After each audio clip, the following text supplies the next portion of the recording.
O que eu teria feito de diferente no meu Plano Canadá? Parte 2. Pois é, se você ainda não assistiu a parte 1 desse vídeo, saiba que você perdeu 7 coisas que eu teria feito diferente no meu Plano Canadá. E este vídeo é a continuação daquele primeiro vídeo, então se você ainda não assistiu, já clica no link que está na descrição para você assistir a primeira parte. E agora vamos para a segunda parte, que eu vou falar do 8º ponto até o 15º ponto. Sim, são 15 coisas que eu faria diferente no meu plano de imigração. Mas espera aí, Lúcia, tá parecendo que você tá dentro de um carro. Sim, gente, eu estou dentro de um carro porque eu estou viajando pelo Canadá. Acabei de retornar da província de British Columbia e agora estou aqui na província de Manitoba. Inclusive tem vários vídeos sobre as províncias do Canadá aqui no nosso canal. Se você não acompanha, saiba que tem playlists aqui no canal e orgulhosamente nós somos o canal brasileiro que mais fala sobre todas as províncias do Canadá. Tem conteúdo sobre todas as províncias do Canadá neste canal e se você ainda não é inscrito, já se inscreve que só por isso já vale a pena você se inscrever aqui no canal. Então, por isso que eu estou dentro de um carro e inclusive carro foi um dos pontos que eu falei no primeiro vídeo, não deixa de assistir porque ele está imperdível. Vamos lá, vamos falar sobre os outros pontos. E esses pontos que eu estou falando aqui neste vídeo são pontos de uma postagem que eu acabei fazendo lá no Instagram no ano de 2020. Então eu falei sobre isso lá em 2020 e agora nós estamos em 2025 e eu estou falando sobre essas questões para te mostrar que algumas coisas elas podem sim mudar na jornada de imigração e outras coisas não mudam, tá? Então elas são importantes para que você consiga colher qualidade de vida aqui no país. 8º ponto, college. Olha o que eu escrevi sobre college lá em 2020. Não é novidade de que uma das minhas frustrações por aqui é o college. Isso eu postei em agosto de 2020. Escolhi o meu curso para melhorar o meu currículo para o ingresso na polícia, contudo, após participar de várias sessões de recrutamento e conversar com policiais, percebi que, no meu caso, o curso seria completamente dispensável. Eu teria escolhido um curso que poderia me agregar mais conhecimento, algo diferente, ao invés de ter escolhido o Police Foundations. Então eu acabei escolhendo esse curso justamente porque eu queria melhorar o meu currículo, pensando em futuramente ingressar na polícia, pensando em futuramente aplicar para os processos de seleção da polícia, porque afinal eu queria ser policial aqui no Canadá. E muitas vezes eu acabo até mencionando isso, que é a escolha do seu curso. Escolha muito bem o curso que você pretende fazer aqui no Canadá, caso a via dos estudos seja uma opção para você. Existe até um ponto que eu até mencionei em outro vídeo aqui no canal, vou deixar o link na descrição, que eu falo que essa via de chegar aqui no Canadá, que foi a via que eu utilizei e que centenas, milhares de outras pessoas acabaram utilizando, infelizmente não é um caminho seguro para a residência permanente, dependendo do seu perfil. Na verdade, a realidade de muitas pessoas que hoje estão aqui no Canadá e que chegaram por meio do college, ela é de uma realidade duríssima, muito dura, especialmente em termos de elegibilidade para programas de imigração. Mas o ponto central aqui deste caso é justamente a escolha do curso. Muitas pessoas acabam escolhendo o curso, eu vou escolher qualquer curso só para eu chegar no Canadá, vou escolher o que o consultor educacional acabou me recomendando só porque ele disse que é mais fácil para eu chegar no Canadá. Isso pode ser um grande tiro no pé, porque você pode se arrepender, esse curso vai ser inútil, porque você está pagando milhares de dólares para esse curso. E é frustrante você pagar caro e não absorver absolutamente nada em relação a isso. O meu curso eu ainda consegui absorver alguma coisa, fazer networking, aprender algumas questões sobre a polícia aqui no Canadá, mas nem de longe, o custo que eu paguei para o college, ele é equivalente à qualidade do ensino que eu recebi. Porque, não sei se você sabe, mas estudante internacional paga 4 vezes mais que um estudante doméstico. Então, quando você vê a realidade da coisa, você fala, meu Deus, por que eu não escolhi para estudar outra coisa? Por que eu não uni o útil ao agradável? Pois é, um insight aí para vocês em relação à escolha do curso do college. 9º ponto, verão. Olha só o que eu escrevi lá em 2020. eu teria aproveitado mais o verão, muito mais. Hoje percebo que na nossa chegada estávamos tão tristes com as decepções que enfrentamos que não aproveitamos o máximo dessa estação. Há inúmeros passeios gratuitos e lugares para conhecer. Aproveite o verão. O inverno irá fazer você lembrar disso. E isso é extremamente importante, meus amigos. Por favor, aproveitem a primavera, aproveitem o verão, aproveitem o outono. Muitas vezes a gente acaba deixando os pontos negativos nos consumirem e a gente não aproveita o que o Canadá tem de melhor. Tanto é que há pouco tempo eu comecei a falar justamente isso, que nós tenhamos sabedoria para aproveitarmos o que este país tem de melhor. E eu deixo essa questão de reflexão para vocês. Eu caí em mim em 2020, não sei se vocês lembram, tem até vários destaques lá no meu Instagram que eu fazia passeios de bicicleta. Era pandemia, né? Tava tudo fechado, só podia fazer atividades outdoor, né? Porque todas as academias estavam fechadas. E para mim, ter comprado a bicicleta para fazer esses passeios durante o verão foi a minha terapia. Eu conheci praticamente a cidade inteira de Ottawa andando de bicicleta para lá e para cá, andando por todas as ciclovias, e isso para mim foi extremamente importante naquele momento.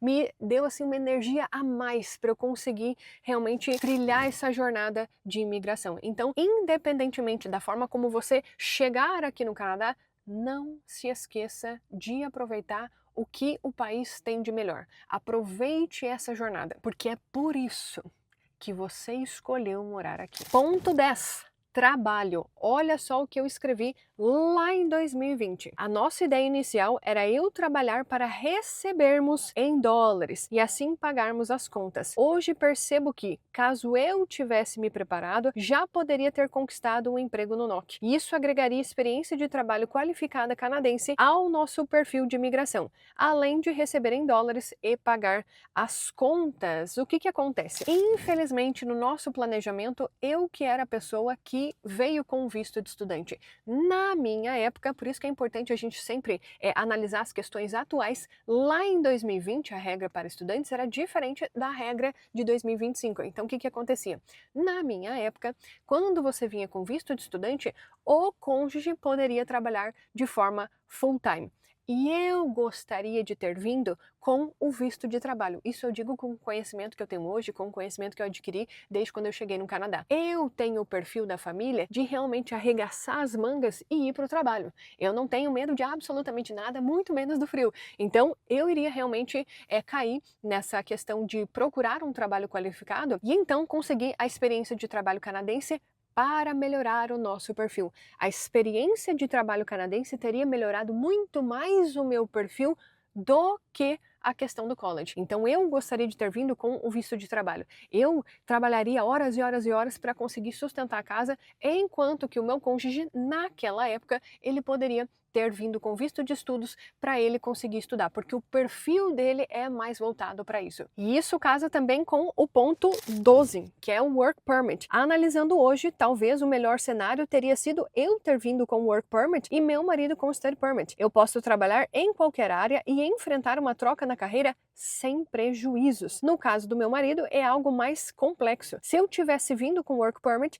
quem sabe teríamos conseguido um ano de experiência de trabalho qualificado no NOC e então poderíamos aplicar para a obtenção do PR. Para quem não sabe, eu era casada e o meu ex-marido, ele é médico. Então há uma questão no nosso perfil muito delicada, que é uma área de trabalho regulamentada. O caminho para exercer a medicina no Canadá, ela é muito diferente do que outras profissões. Então eu vindo com visto de trabalho, seria muito mais fácil de eu encontrar qualquer outro emprego no NOC para eu conseguir realmente buscar essa experiência para aplicar para os programas de imigração. No entanto, como eu sempre falo para vocês, como é importante conhecer o seu perfil e ter um planejamento estratégico muito bem alinhado com as oportunidades do Canadá. Naquela época, nós fizemos muitas coisas erradas e é justamente por isso que eu faço esse vídeo aqui para vocês. Quando eu comecei a minha jornada de imigração, não tinham tantas informações assim na internet, as pessoas não eram tão abertas a falar sobre a realidade do Canadá, das coisas do Canadá, das oportunidades de imigração do Canadá. Canadá e, infelizmente, nós confiamos em uma consultoria de imigração que nós fizemos e, infelizmente, esse profissional não soube nos explicar os caminhos da medicina, não soube nos explicar os caminhos da imigração, apenas nos foi oferecido aquele clássico, né? Aquele clássico que todo mundo conhece. Ah, não, vai estudar em Ontário, naquela questão de um estuda, o outro trabalha. Ah, quem que vai estudar? Aquele que tem melhor nível de inglês. Aquele que tem melhor nível de inglês, que isso também para mim é um problema. Ah, gente, isso aí é uma polêmica, mas é uma história para um outro vídeo. Mas resumindo, tenham muito cuidado com essa questão do trabalho, tá? Muitas pessoas não se preparam para conseguir um bom trabalho quando elas chegam aqui no Canadá e também tem essa questão do work permit. Na minha época era permitido, mas hoje em dia não é mais assim, mas só para vocês terem uma ideia de como que foi essa nossa história e os aprendizados que eu acabei tirando disso. Voltando agora para o 11º ponto, que é conforto. Olha o que eu escrevi lá em 2020. No início, compramos apenas os itens básicos para mobiliarmos o apartamento. Tudo era simples e mesmo assim gastamos mais de $3.000. Acabamos não comprando um sofá, pois os valores eram altos e não queríamos gastar mais com isso. Hoje, pelo conforto, nós teríamos comprado esse item e outros, mesmo que custassem mais. Passamos muito tempo dentro de casa, principalmente durante o inverno. Então, conforto não é luxo. O que acontece? Esse item conforto, ele também é a consequência de um outro item importante, que é a escolha da província. Se nós tivéssemos ido para uma outra província com mais oportunidades de imigração, que o custo de vida ele fosse mais baixo, seria muito fácil nós conseguirmos reajustar essa questão do conforto. Onde o custo de vida é mais caro, você obviamente se sente inseguro em fazer investimentos para o seu conforto, porque você não sabe do dia do amanhã.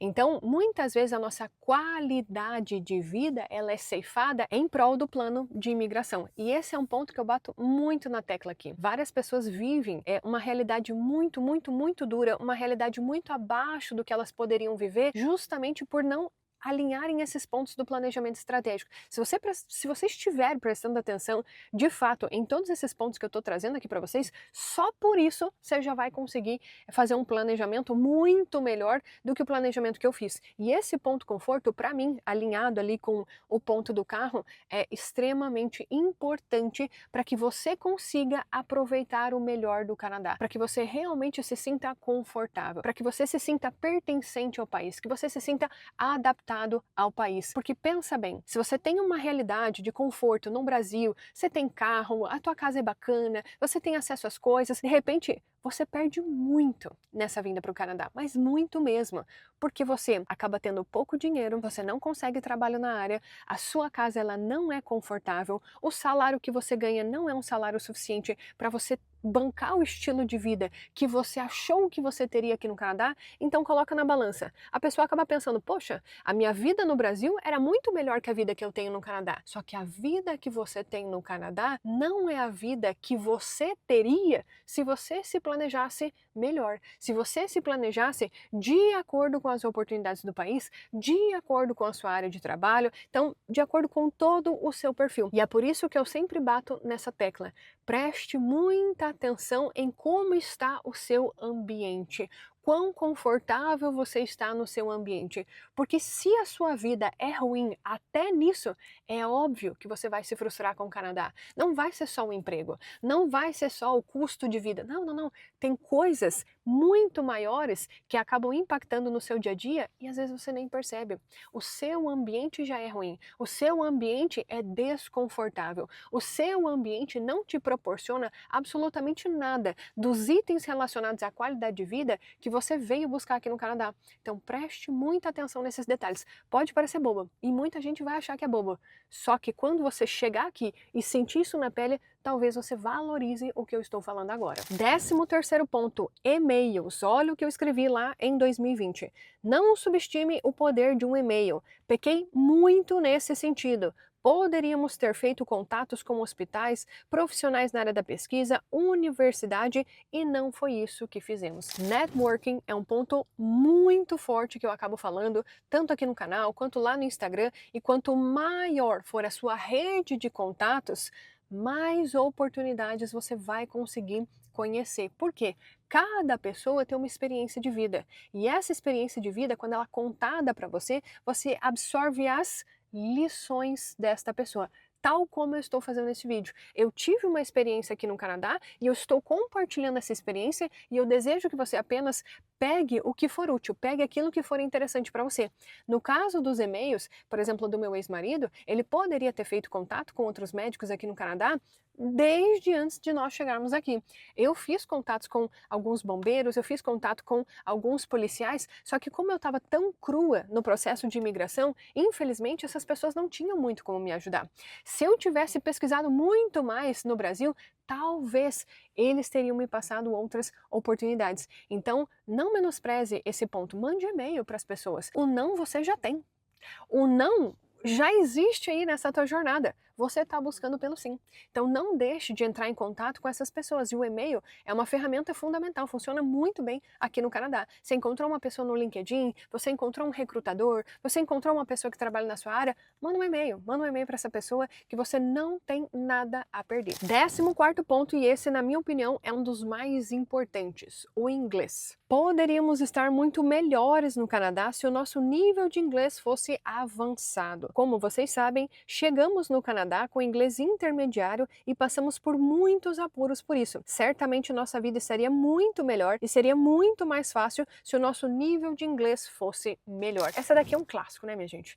Não adianta. Muitas pessoas chegam aqui no país com zero inglês. Pois é, tem muita gente que às vezes não sabe nem falar good morning, não sabe nem falar how are you, não sabe nem começar uma conversa com alguma pessoa, nem sequer entende uma pessoa e ela acaba vindo para o Canadá. Pensa bem, se você não tem nível de inglês, que tipo de emprego você acha que você vai conseguir? Que tipo de salário você acha que você vai conseguir? E que tipo de vida que isso vai te trazer? Pois é, então estudar o idioma nunca é demais. Eu escrevi aqui o inglês porque era a minha realidade, mas pode ser o inglês, pode ser o francês, dependendo da província que escolher, tem como obrigação estudar esse idioma, porque isso realmente que vai abrir inúmeras oportunidades aqui para você, sem contar nos programas de imigração, que realmente o idioma é uma das questões que mais vai te ajudar na sua jornada de imigração. Então, é clichê, mas estude o idioma, porque você só tem a ganhar com isso. E 15º ponto, carreira. Olha o que eu escrevi lá em 2020. Pensei muito tempo pesquisando como me tornar policial no Canadá e dedicando todas as minhas energias em fazer contatos, melhorar o meu currículo, e até o college eu fiz nessa área. Contudo, se eu tivesse dedicado essa energia em pesquisar mais em formas de obtermos a residência permanente sem precisar do college, talvez o caminho teria sido mais fácil. E a gente... essa é a minha maior dor. E eu percebo que é muito comum das pessoas questionarem esse ponto. Como é para ser farmacêutico no Canadá? Como é para ser advogado no Canadá? Como é para ser enfermeiro no Canadá? Como é para ser biomédico no Canadá? Como é para ser X áreas aqui no Canadá? Só que a pessoa, ela dedica muita energia para isso e ela acaba se esquecendo do primeiro passo, do passo que vem antes da carreira, que é a residência permanente. E é nesse ponto que muitas pessoas acabam realmente ficando ansiosas. Ela pesquisa, pesquisa, pesquisa, mas ela não sai do lugar. E ela não sai do lugar porque ela não tem os requisitos mínimos para ela conseguir alcançar a carreira dela aqui no Canadá, porque ela não consegue nem sair do Brasil. Então esses pontos, eles são cruciais para a sua jornada. Pesquise sobre os programas de imigração. Pesquise sobre o seu perfil de imigração. Pesquise sobre oportunidades de imigração. A partir disso, após você conseguir abrir os seus olhos em relação à jornada de imigração, então você pode começar a pesquisar sobre a sua carreira em específico, porque às vezes o que você está buscando em específico ali da sua área não é nem aquilo que vai facilitar a sua jornada de imigração. E muitas vezes você pensa, meu Deus, não tem um programa de imigração específico para minha área, mas às vezes você nem precisa disso para você conseguir imigrar, tá? E muita gente desanima. Ela fala, meu Deus, mas advogado não está na área em demanda, então isso significa que eu não posso imigrar. Não é verdade. Não mantenha o foco 100% só nisso, 100% na tua carreira, como se isso fosse a sua vida. Dá uma olhada nas outras coisas do seu perfil para você não perder oportunidades. E é com isso que você vai conseguir avançar na sua carreira aqui no Canadá. Eu sei que parece contraintuitivo, mas Começa a pesquisar um pouco mais sobre a residência permanente, sobre as oportunidades de imigração, que você vai ver como tudo isso faz sentido. Com a residência permanente, você desenvolver a sua carreira aqui no Canadá se torna muito mais fácil. Então esses foram os 15 pontos que eu faria de diferente na minha jornada de imigração. É óbvio que se você sentar para conversar comigo, eu posso ficar aqui 3 horas falando de todos os pontos que eu faria de diferente, porque infelizmente o meu nível de conhecimento sobre imigração quando eu cheguei aqui no Canadá, ele era muito baixo. Ele era muito baixo e insuficiente para eu conseguir abraçar todas as oportunidades aqui no Canadá. Hoje, com o nível de conhecimento que eu tenho, caramba, olha o que eu acabei fazendo. Até mudei de área, porque eu sei que a área que eu escolhi, ela tem muito mais oportunidades para mim no futuro. Tá muito mais alinhado com a vida que eu quero ter aqui no Canadá. Então, uma vez que você entende um pouco mais sobre essa jornada de imigração, tudo fica mais leve, tudo fica mais fácil. E eu já quero te convidar para Masterclass Saia do Brasil, que é a Masterclass que eu vou fazer na próxima segunda-feira, no dia 24 de março, ao meio-dia, e eu vou falar sobre os pilares dessa jornada de imigração e dos erros que muitas pessoas acabam cometendo e para você se preparar e não cometer os mesmos erros. Então, para você fazer a sua inscrição na Masterclass, basta você clicar no link que eu vou deixar aqui na descrição e não se esqueça de entrar no nosso grupo do WhatsApp. E é por lá que eu vou deixar o link da nossa Masterclass. E não perca, já tô te avisando para você não se arrepender. Eu sei que vai ter gente falando, meu Deus, eu perdi a Masterclass. Se você perdeu, você perdeu. Então já tô te avisando desde já para você colocar na sua agenda, para você não perder esse evento que vai ser gratuito e online. Qualquer pessoa consegue assistir desde que ela esteja inscrita. Então já se inscreva aqui na Masterclass. Vou deixar também o link em um comentário fixado para você não esquecer de se inscrever e também de entrar lá no grupo do WhatsApp. E se você é novo aqui no canal, seja muito bem-vindo. Já clique no botão aqui embaixo para você se inscrever por aqui. Se você gostou desse vídeo, já deixa o seu like. Eu tenho certeza que alguma lição desse vídeo você acabou absorvendo. E se você perdeu a parte 1 deste vídeo, já clica também aqui no link da descrição para você assistir os primeiros pontos que eu teria feito de diferente nessa jornada de imigração. E a gente se vê no nosso próximo vídeo. Tchau, tchau!